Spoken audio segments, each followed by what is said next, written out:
Okay, this video is going to show how to import the member list from Excel to our system. So you can see the four yellow highlight here, which is important criteria. You have to fill into the list, into the template. Other than that, for example, the card file, contact number, email, and you can delete it. You know, if you don't like to let people see the information. Okay, other than these four important criteria. So the member ID, which is important, the name, and then the category, and active. Under the active column, it will be yes or no. Okay, definitely yes lah. No means that the member will no longer active.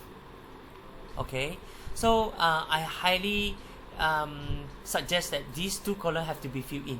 Okay, otherwise when you're making sales, you're doing perform sales, you won't see the name proper up.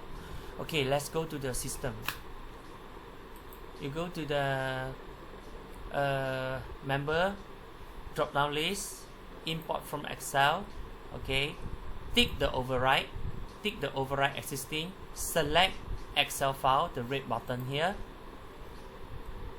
and then go to the location.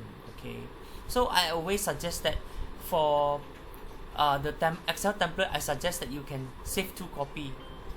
The first copy and another copy. For me, I will prepare two copies. If you're using WPS freeware like me, WPS is freeware, so I highly suggest you have two copies. Okay, now I go with the first copy first.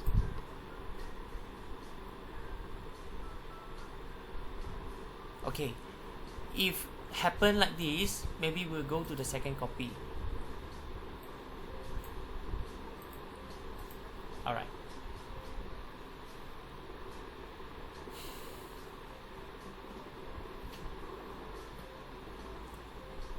Take a little bit longer. Okay, so the access is already displayed. Then we click the import. Okay, successfully means that it's already successful. Okay, thank you.